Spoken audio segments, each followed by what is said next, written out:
distinguished guests. It's my distinct honor to be moderating this next panel on securing a resilient future for small island developing states.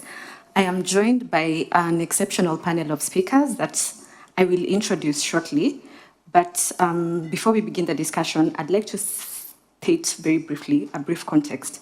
The reason we're here, the discussion is focused on what you'll hear being referred to obviously as SIDs, but they face a number of distinct socioeconomic and developmental challenges that are attributed to a number of factors that they have in common.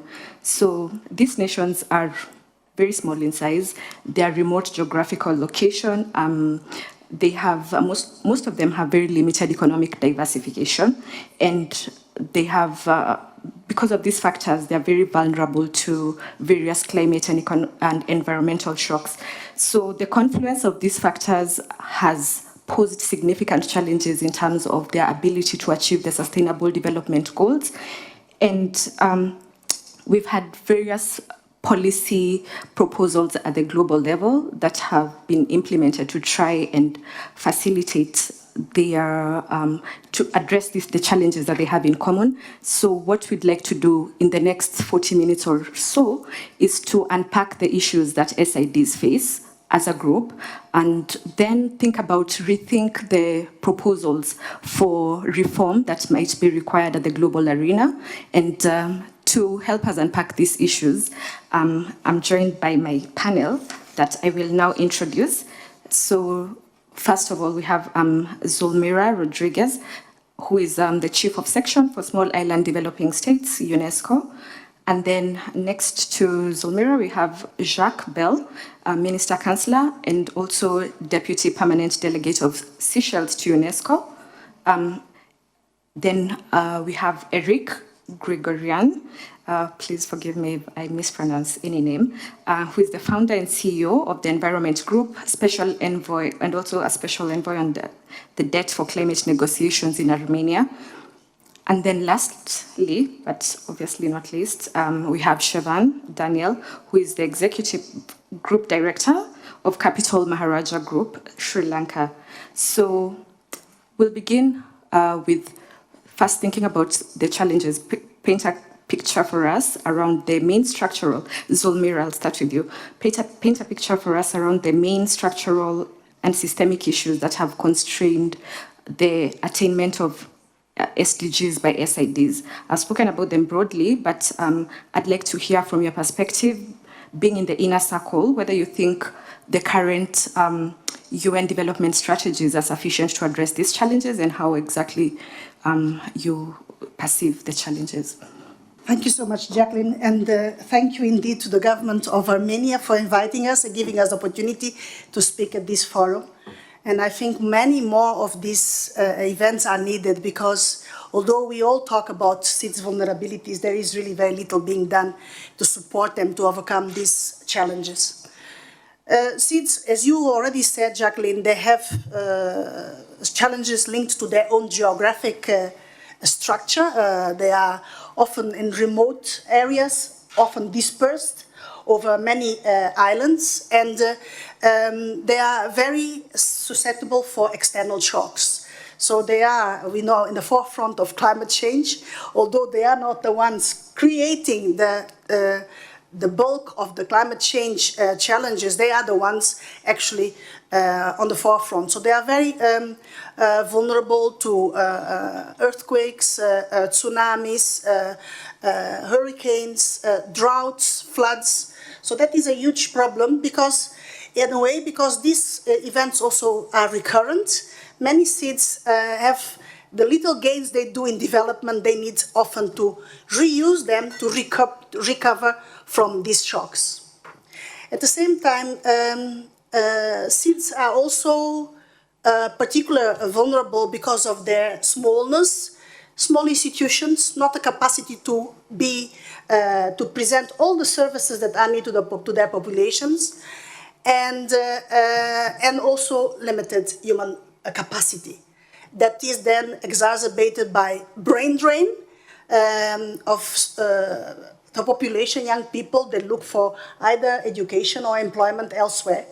So that is a very important internal structural challenge. As you already said, limited economic diversification, many being dependent on tourism, a little bit on fishery, small land territories whereby food security becomes a problem, and therefore also very dependent on external exports. And we saw that with COVID, how seeds suffered not only from the health risk, but actually from the blockages of travel and transportation.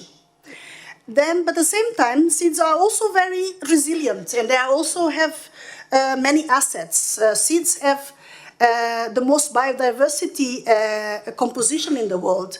They hold very specific ecosystems that are very important for mankind. And in a way, it's a common interest of mankind to also ensure that that biodiversity is conserved. They are also large ocean states. And although we have not paid so much attention to ocean development, but oceans are becoming more and more important, and in the current agenda, global development agenda, they are taking a more prominent role. But they also have beautiful special cultures that are also being threatened by sea level rise, and being threatened by also the brain drain and, as I said before. So in a nutshell, these are the challenges that they face. Whether the development agenda addresses correctly, I think the problem is not really the issue of the development agenda. I think the issue is really the problem of resources, the availability of resources. And of course, we know, and our colleagues from SEEDS here, they know more than anyone else. For more than 30, 40 years, SEEDS have been claiming to get special attention because of their vulnerability, as ODA and also financial assistance is very much linked to GDP norms and not necessarily to the vulnerability of SEEDS themselves. So that makes SEEDS one of the most indebted groups in the world, because of many seeds being middle high income or high income countries. When they face this kind of, let's say, catastrophic disasters, they are obliged to go and borrow on the commercial market, which of course accrues their debt. So for me, the issue is not really the issue of the agenda. The issue is the support that is being given to seeds. Thank you. Thanks, Zulmira, and we'll come back to that question of resources. I think Eric will tackle a bit of it, but just building on where Zulmira has left, I'll come to you, Jacques, and the question is, from your perspective, what challenges in terms of climate adaptation for seeds tend to be overlooked or underrepresented in various global policy forums? Thank you, Jacqueline. I'm very pleased to be here. I think it's a very important issues, seeds. Like my colleague Zulmira said, we need to voice out our concerns because we are small and developing states. We are very vulnerable. And there are indeed a lot of challenges. And one of them, the most important one, I think, is the limited access to climate finance. In fact, there are a lot of seeds. There's around, in fact, 60 seeds across the world in different regions, being the Indian Ocean, the Pacific, the Atlantic. We are a big group. But in fact, like my colleague Zulmira said, in fact, there are different kind of GDP. There are certain countries, like my country, who has a high revenue income. We have, in fact, the highest GDP per capita in Africa. Some will think that we are the richest African countries, but it's not the case. In fact, it's because our small population, we are only 120,000 people, and in fact, because we benefit from a lot from the tourist revenue, and then there's also, of course, other seats are middle income, middle revenue, low revenue. And but because of the fact that we do not have, we are, how will I say, our GDP is high, we are being penalized by international financiers. We are not getting access to concessionary fund. And this is a very important, it's very problematic to us. This is why we are very delighted delightful with other countries and grouping of seats, because we need to continue and advocate for climate justice.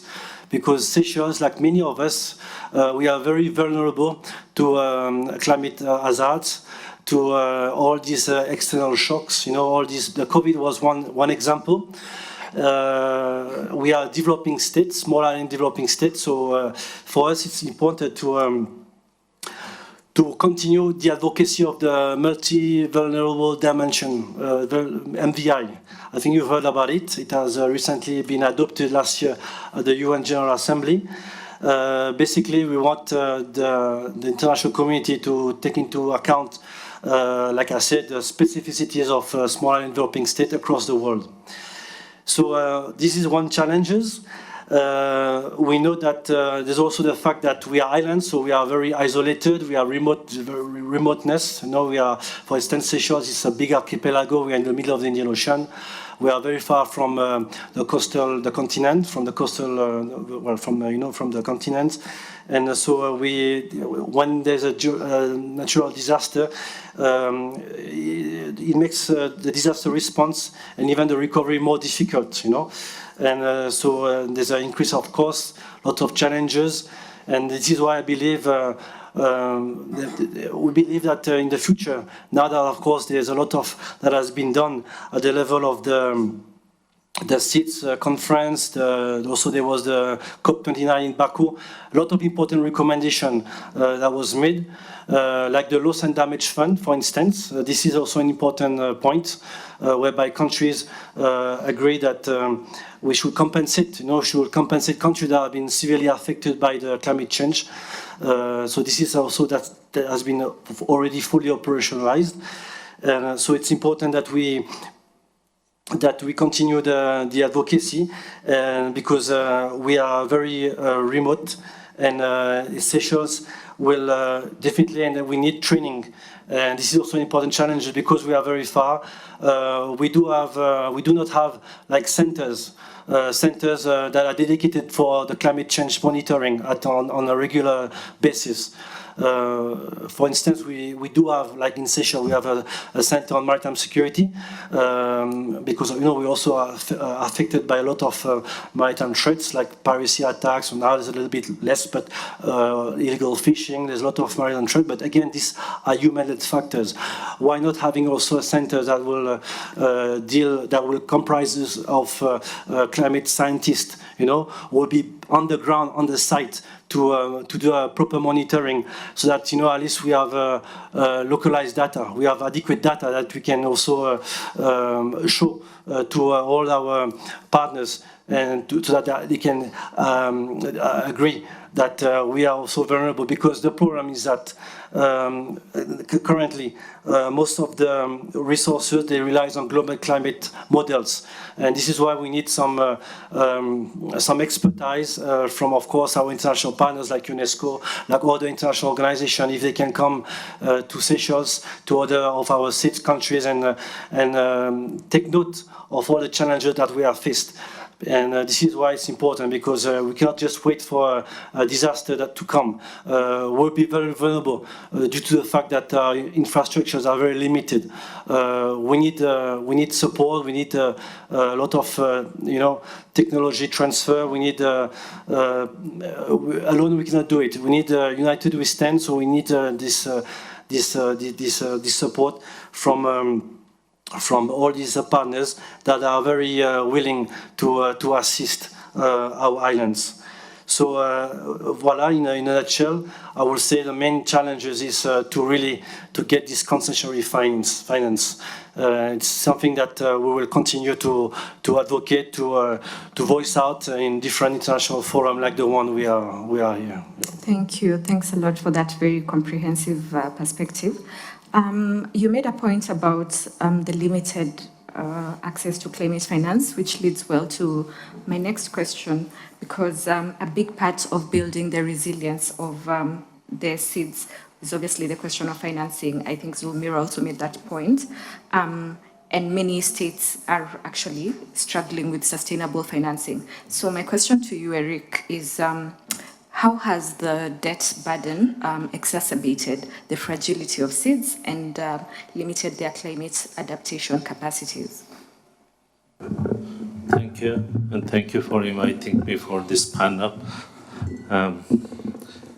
Years ago with UNESCO, we developed a policy paper for Pacific seeds and how some kind of financial innovation tools can help Pacific seeds to tackle some, we call it a double crisis, but it was a time that it was a triple crisis. So it was also COVID there. So COVID that limited income of countries because of tourism, and we have a debt problem, and we have a climate reality as of the one of the most vulnerable actually regions in the world. But we are in some kind of closed cycle because it's not a regular situation, and you can compare with the other kind of economies that can plan, for example, debt service or economic projections, because it may be a situation that everything seems nice. So your financial data, information, the figures, everything is nice. And one single hurricane or one natural disaster may completely change the situation, increase your debt burden on 20, 30% or even double it. And then you will need to get money actually to invest on infrastructure, but it's something to invest on past, not the future, because you need to invest also for early warning systems, for climate adaptation, for different activities related to climate. So the situation is quite complicated because the seeds are in this closed cycle. They need to borrow money to invest on infrastructure, but because of climate change that hit its seeds quite often, they will not have enough money actually to invest on adaptation. Of course, there are different options, the climate finance available in the world. Everyone can say we have a Paris Agreement, we have obligations taken by developed countries to support developing countries, and they are specifically mentioned for seeds that as a group of most climate vulnerable countries. But in reality, it's not working, because the process is to apply for this money. In most of cases, it's loans. So 70–80% of the climate money available in in market, it's loans, and those countries already facing a problem with servicing of debt.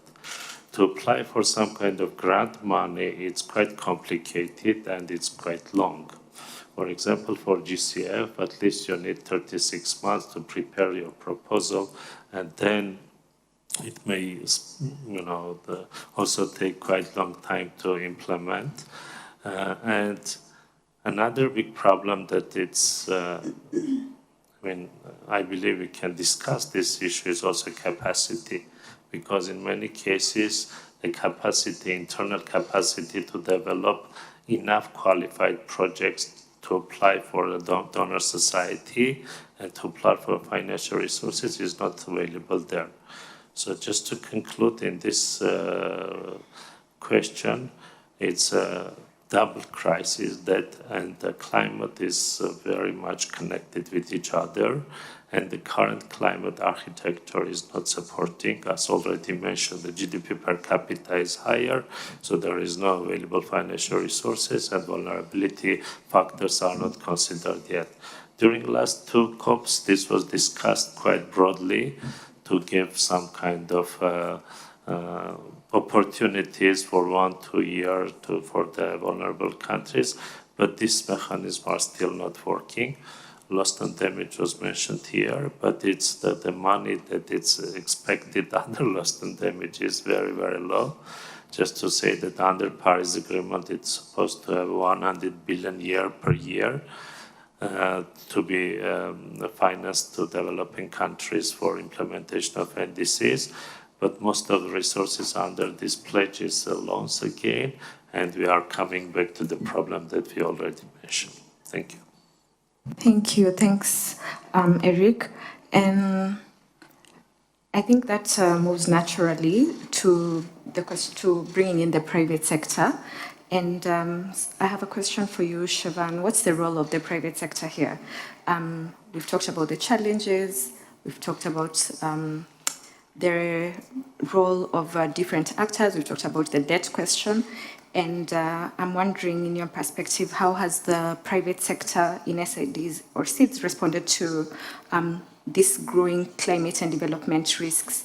And I have a two-part question for you. Do you have any examples of resilience, for instance, that you can cite here from your experience, both from the media and private sector in Sri Lanka? Thank you, Jacqueline, and thank you everyone for being here at this late hour. To speak about the Sri Lankan example, I think I'm going to start by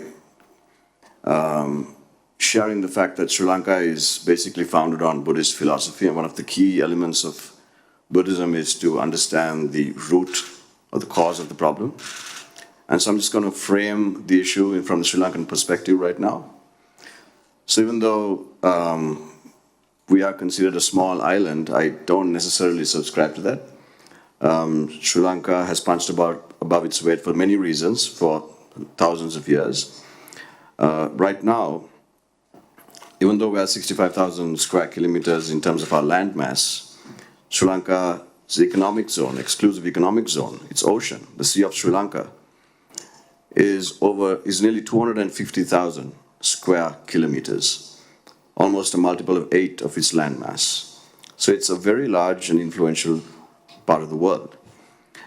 Now, if I were to tell you that something or anything that's been exported to wherever you're from, whichever country you represent, there's a chance, a high probability, over 50%, that that product or item passed by Sri Lanka's exclusive economic zone would then give an idea of just how important Sri Lanka's EEZ is.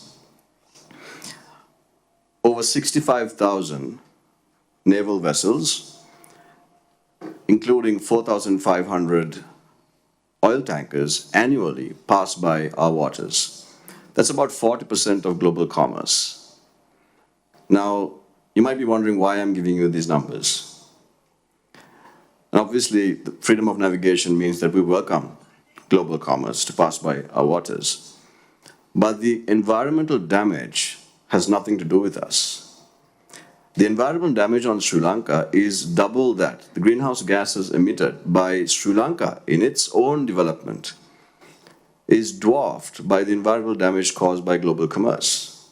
And there is no reconciliation of that. Global organizations, lending agencies are very quick to take punitive action and measures against small islands and small nations whenever they may be financially indisciplined. But then it's not part of our development agenda, and it's certainly not due to climate change. It's due to global commerce that a country like Sri Lanka has experiences, and increasingly so, the detrimental impacts of this kind of commerce, commercial activity. So that is immeasurable. We have no idea what that impact is. There's no cap on that. But if you talk about our own development and our own progress agenda, the key impact is to the private sector. Much more than what the private sector does, the impact is to the private sector, mainly the micro, small, and medium-scale industries, entrepreneurs.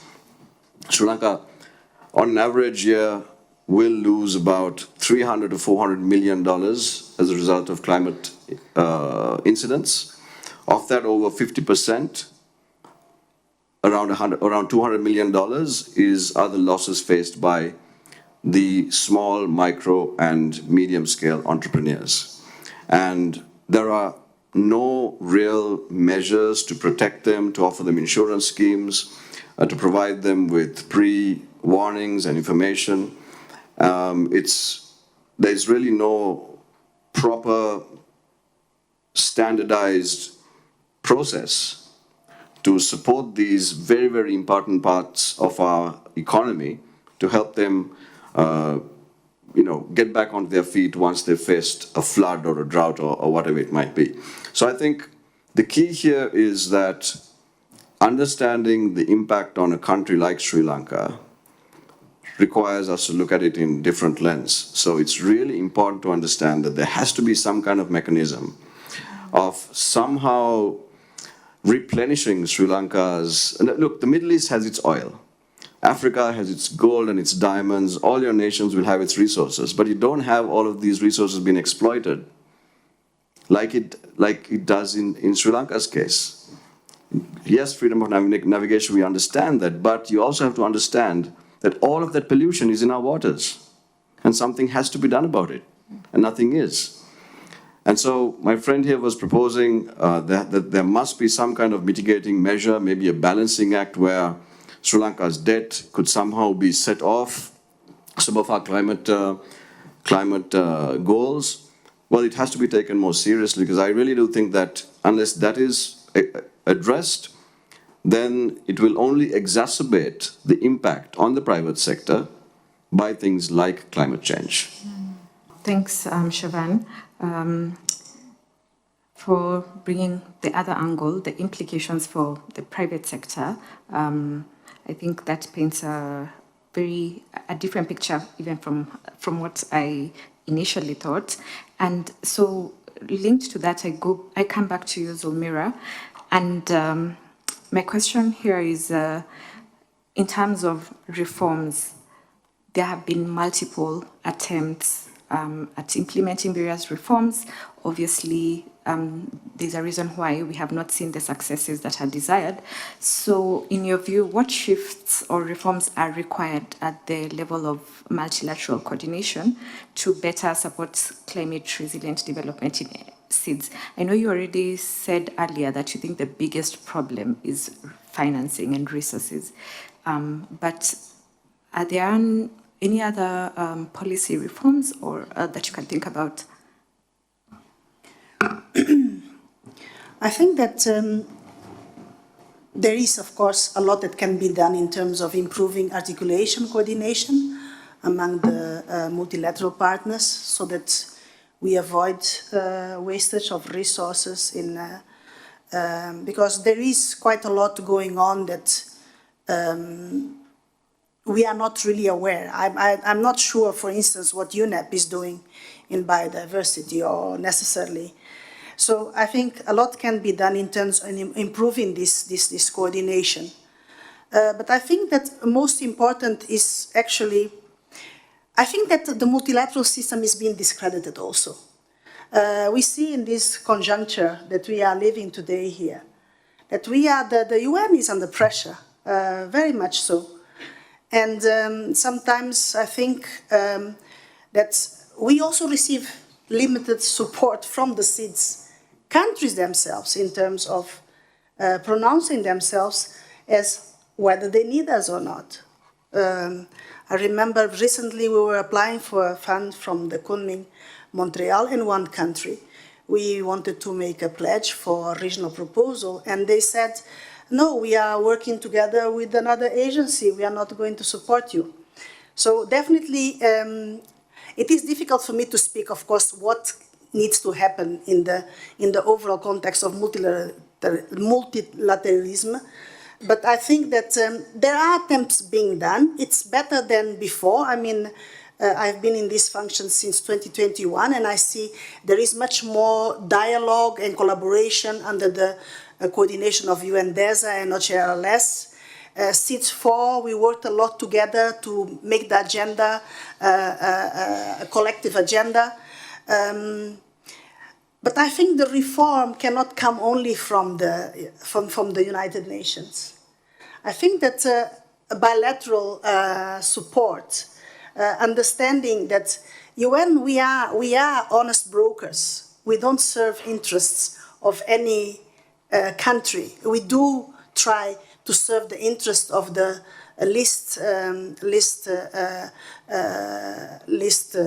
developed, the most vulnerable.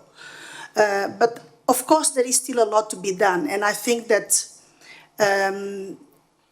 by creating these multi-country offices where the UN is trying to merge UN agencies into one spot, we will then then the communication will be better, the articulation will be better. And I think on the ground that happens a lot. But IS region, there is no articulation mechanism. The government of Cabo Verde, I'm not sure if is anybody from the IS region, except the two of you, Mauritius and Comor. But there was very recent, last week, a meeting to create a regional entity to support or to advocate for the SIDS and IS region. Those kind of structures are important. But then that goes along that I felt, when we asked whether we could be in as observers, we were told, no, this is for member states only. Later on, they let us in because, we are partners. So, it has to come from two sides. I think the government of Guterres has done a lot in terms of breaking some of the silos, getting agencies to work more together. But I must say, and this is my personal opinion, when I was in New York in the preparation of SIDS-4, I was very disappointed how little space was given for for the United Nations to plead and to address some issues. And I think it's a huge challenge. It is between the UN is way too broad, too big. SIDS are very small, so we tend perhaps to go more to the bigger countries where there are larger populations, where there are larger, let's say, the scale of the problem seems bigger. And so SIDS tend to fall in between the cracks because they are so tiny and so small. But I think what the UN can do is help the evidence base that Shaban was talking about, getting the data, the information. It's a very good tip on the issue of the impact of maritime traffic to environment. We are now doing with UNESCO, for instance, tracking how boats bring alien species to the waters of SIDS. We had a beautiful project concluded in Fiji with the help of eDNA. So we need to improve the data, the availability, so that when you, as countries, you go to those big international gatherings, you really have something to substantiate your claim. And in that regard, we need to work together as the UN, try to set up these systems that I say complementary. And we need to work together to support capacity. We saw with COVID, the countries that had more scientific capacity, they were the ones to secure treatment or prevention within their own populations. And of course, countries like SIDS, they were at the end of the queue until something was available. So what Jake was talking about, improving capacity, technical, scientific capacity, not only to understand your problems, but also come with solutions, because your problems are mostly your problems. And the solidarity that we are expecting from the wider world is not always there. So it is important to create that autonomy also, that capacity, domestic capacity to address your own problem. And for that, you need to collaborate. As SIDS, you have to collaborate together. There was a beautiful initiative brought in 2005. It was the UCSIS, the University Consortium for Small Island States, precisely to stress and complement each other limited capacities. We need to invest more in those kind of instruments where you work together. Seychelles works together with Mauritius. In the Caribbean, we have the West Indies University that are already working a lot together. and the same in the Pacific with the SPC.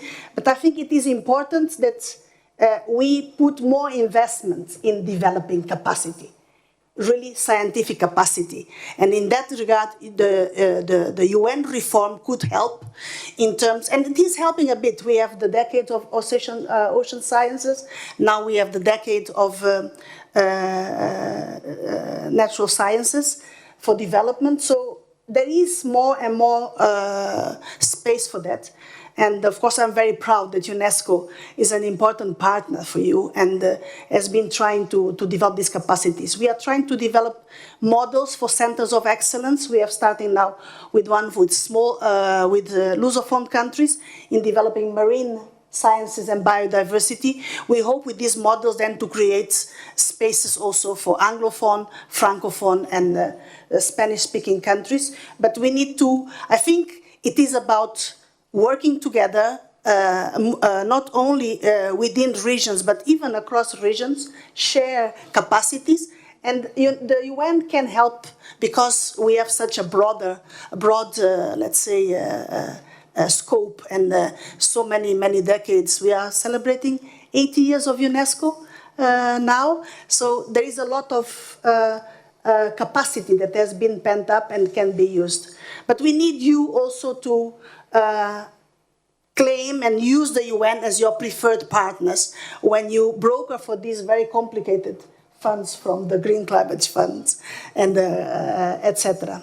So I think it is not something that the UN can do together. We need to work together, all of us. Thank you. Thanks a lot, Zulmira. I know we've already gone to the solutions, and my next question to Jacques was a little painted from the challenges perspective, but we can try and refine this because I wanted to hear from you regarding the limited economic diversification of seeds and how this heightens their vulnerability to the climate and external market shocks. And so I'm wondering what opportunities then, can we find any opportunities for building resilience to address this challenge? Yeah, so thinking about it from a solutions dimension. Thank you. Sorry. In fact, yes, most of the seats, they heavily rely on tourism, like my country, where 60% GDP, most of the revenue is thanks to tourism and fisheries as well. And the problem is because we are entirely depending on tourism, if there's an external shocks, like let's say, or like the COVID, we've seen with the COVID, then we are in a very delicate situation. What has happened, in fact, in 2020, when Seychelles, we had to, all the flights could not come anymore. We had to take a daring move to open the borders. But before doing so, what the government has decided to do is to do, to reach. In fact, we are one of the first countries to reach collective immunity, meaning that we have managed to vaccinate more than 60% of our population in a short period of time. By doing so, in fact, we have reassured the tourism market. So tourism has started progressively to come to Seychelles, and we had no other choice. It was a question of survival. We had to do so, because otherwise, it would have been very difficult to us. So these are kind of measures we've taken, and it's very important because we depend only on tourism and fisheries. We are aware that we are extremely vulnerable because also if there's any climatic hazards like the sea rise. The rise will, in fact, it's a fact. The sea will rise. According to experts, they say in 2100, or almost 1 meter of sea rise. And for us, it's already a lot. There will be some islands in Seychelles, because we are a big archipelago. There are, in fact, 42 granitic islands and 73 coral islands, and those coral islands represent 63% of our islands. And it says that in a few decades, most of those coral islands will be wiped out from the map. There will be others that will be uninhabited. And this means that there will be no more tourists, and those will not be able to come if there's no islands to visit, there's no beach to relax, you see. So this is why we are very conscious about that, and we always use forum like this one to voice out our concern. And talking about that, of course, we rely also a lot of importations for essential goods, for energy, for commodities. So you can imagine if there's any external shocks, any crisis in the global crisis, how affected will be in terms of trade restrictions. So it will be very catastrophic for small island developing countries like us. So this is why Seychelles has a solution. Like I will also inform you that last year we participated to the advisory proceedings of the International Court of Justice, whereby we made our concern, we have expressed our concern to the court, and the court helped to clarify also the obligation of states in terms of climate change. The court has agreed also that they listen to our vulnerabilities. We've put emphasis on that, highlighting the severe impact on climate change.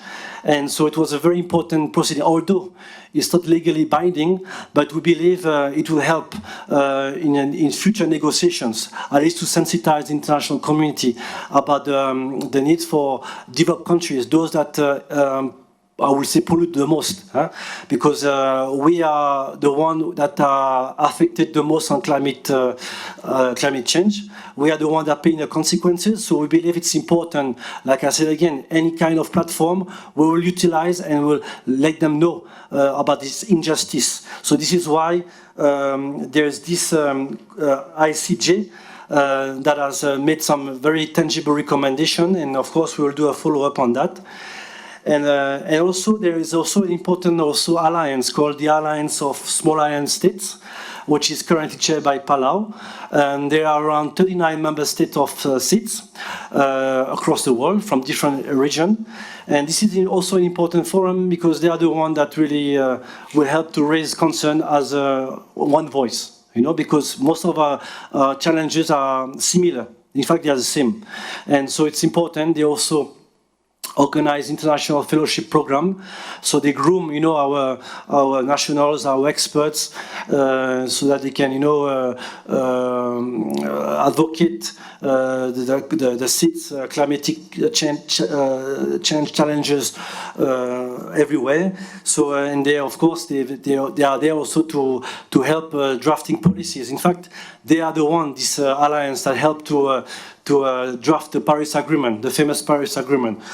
So these are kind of solutions, I will say, that we rely upon. Even also, I should talk a little bit about my region. We have this Indian Ocean Commission, which is based in Mauritius, islands like Comoros, Madagascar, you know, and Réunion also, represented by France through La Réunion. And Seychelles is there, and environment issues, climate change is top on the agenda. And it's very important. You have mentioned the Green Climate Fund, Zulmira. All of that are important financing that will help for us to really, because it's a continuous struggle, you know. And I was referring earlier about this loss and damage fund, which is also a very important fund that in fact at the COP29 in Baku last November, they've fully operationalized it. So to start, how would I say, attracting, to get some resources to compensate, you know, those, like I said, those that have contributed a little to climate change, and yet they suffer the most. Like SIDS are the one that really, because, you know, I will not be, I should be, it's true that climate change will affect everyone in the end, but the SIDS are really the one that are in the forefront, you know, will be the one losing our territory, losing our sovereignty, the water will rise, the climate change we already experienced. In fact, Seychelles recently I got one of its highest temperature, almost 40 degrees, I think it was last month. You recall what has happened in Dubai as well, you know, this thunderstorm, you know, things are changing. Even in Paris, where I'm from, we had, although we are in spring, there was hailstone, you know, and then the climate change, the disruption, it started to be cool, and it's getting hot again and back again, you know. So it's a fact, you know, it's a reality that we need to face and need to address collectively, and we will continue in advocating, because this is something that is quite serious for us. Thank you. Thank you. Thanks, Jack. I know we started 10 minutes late, so I intend for us to get back our 10 minutes, but we will conclude in the next 10 minutes.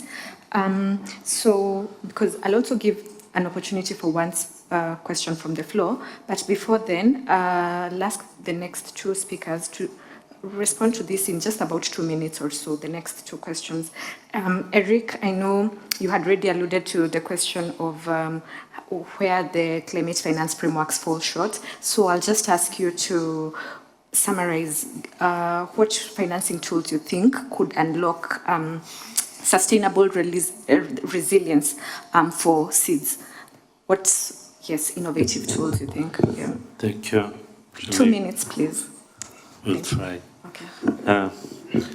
Actually, we see that even the whole funding that will come from UN institutions and even from MDBs, it will definitely not be enough to tackle climate issues and even to finance some part of NDCs that already submitted to Secretariat.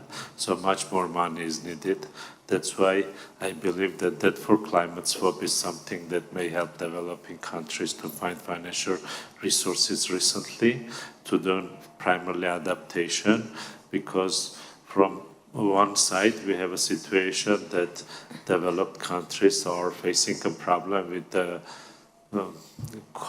qualify proposals coming from the other countries, and the other countries don't have enough money actually to do climate adaptation. We already discussed the situation with seeds, that this close cycle is going on and on. So practically it was a Debt for Nature swap coming from 80s, but it was a different tool. So it was some kind of debt restructuring mechanism. The countries that were facing a problem with the debt services, they were just applying to Paris Club to get some privileges and to do their work better.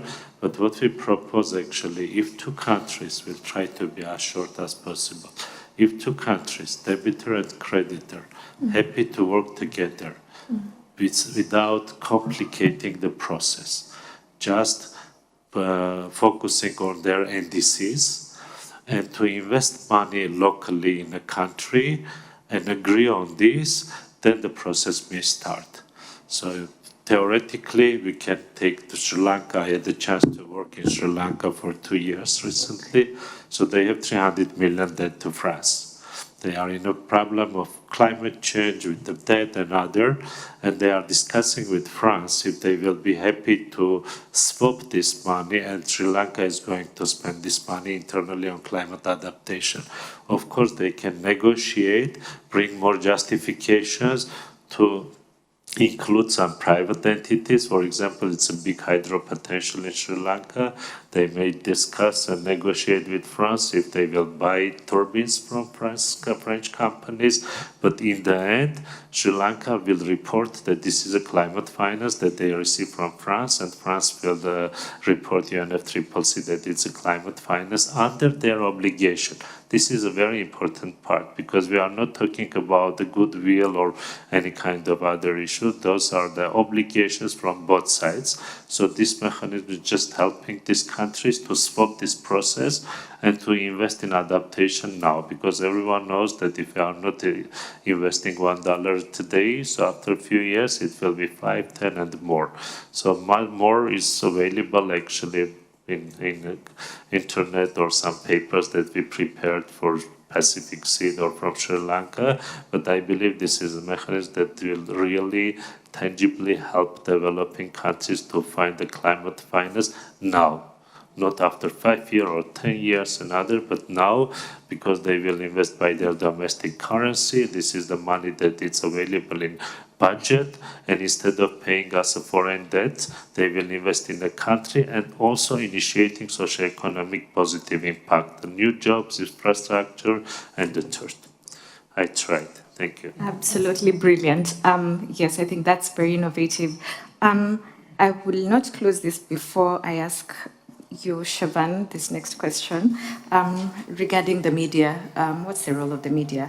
Is the current media engagement sufficient to elevate the urgency of the reforms that we require to support SID's seats on the global agenda? 15 seconds. Please, if you could, yes. Look, I mean, ultimately we are all here because we feel responsible for the communities and the people that we represent. And I think as a media organization, it used to be quite easy to abdicate that responsibility to governments and politicians. But it's not possible to do that anymore. If you really think about it, systems around the world have been completely upended. The biggest supermarket is a software company, Amazon. The biggest transport company is a software company, Uber. And so it's really implausible to continue to expect governments and politicians to be completely responsible for the services rendered to people. Ultimately, media has incredible power because it is media that communicates. And in the palms of our hands today, we have massive power. And so with that communication, with that power comes responsibility. So it's just not enough for a media organization to say, you know what, it's not our job. Well, it is. And representing Maharaja Media, we really get involved with climate activities and incidents from reporting to rescue and everything in between. And we've annoyed successive governments and all politicians because of that, because we go directly to the people and we serve communities, we get involved in search and rescue, in reporting, in relief efforts, every single thing, because we have the ability and, most importantly, the trust of the people to lead them, to communicate, to coordinate, and make sure that the country, across all platforms, NGOs, private sector, government services, can operate in a coordinated manner in order to respond to people. So the short answer is, I think media, just like every other industry and sector, has changed. It's either change or be changed. Thank you. Perfect. Thanks a lot. I think I have 3 minutes left, so I'd like to give this opportunity to one person. Yes, please ask very briefly, state who you'd like to address your question, and that's it. Yes, your name and your question. My name is Wahid. A question for Zulmira and another one for Jack. Zulmira, with USAID dismantled right now, who do you see filling that vacuum in terms of aid funding that supports climate resilient projects? For Jack, the alliance that you mentioned, there is abundant private capital right now going to very select thematic areas like compliance, carbon credits. What are you doing on the regulatory front to give comfort to private investors? Thank you. Great. So just take less than a minute each. Thank you. I think that there are many opportunities with the vertical funds that can be used. Also to delink a little bit the politics from the development aid agenda. We are facing very severe times. We see that the regular ODA is reducing enormously. I don't see who's taking over. This year we expect 9% decrease on the ODA. Next year 17%. And the whole run to militarize is also a very good, let's say, excuse, let's say, to reduce from development aid. I'm not sure who could take the place, but I think that there are some countries are doing and some efforts with, for instance, we are now tapping more on Germany, who has this IKI, how is it called? It is Initiative for Climate Initiative, which puts really big capitals outside. So we need to see, but I think we need to continue to talk about this ethical issues of that we cannot just simply stop climate support climate change mitigation. we need to assume responsibilities and indeed have the culprits also pay for it. How to do it? We have the EU, the European Union, they could take that space, but it's complicated. But we also have the BRICS, we have the other side that is coming up. So perhaps it's also a new opportunity for those countries to step up and to support. Thank you. Thank you for your question. The Alliance, as you know, is more like a platform who are trying to sensitize international partners, any kind of fund, to really assist those vulnerable developing countries. And they are the ones that are also behind this loss and damage fund. They have been pushing for it to be materialized at the last COP29. But as you know, they, how will I say, they will try and address whenever there are certain gaps, because currently the UNFCCC contribution, I don't think this is taken into account, this loss and damage fund. Of course, they will try to get some fund from international financiers, from private donors, from, you know, but there is a lot of, it's still, in fact, it's more like, how will I say, it's a group that's trying to continue to sensitize, in fact, to sensitize the concerns of the states, and of course it's quite new, because it's only last year that this loss and damage fund has been fully operational, and I think there's still a lot of work for them to be done, and still a lot of mobilizations to be done within their own state members, and also of course with other international organizations like UNESCO, like other forums that will be there to assist eventually. Thank you. Brilliant. I think that's an excellent place to end the conversation. I will not add anything to it. Thanks to our audience for staying in despite the timing of the panel. We appreciate that. So if you could all join me in thanking the panel.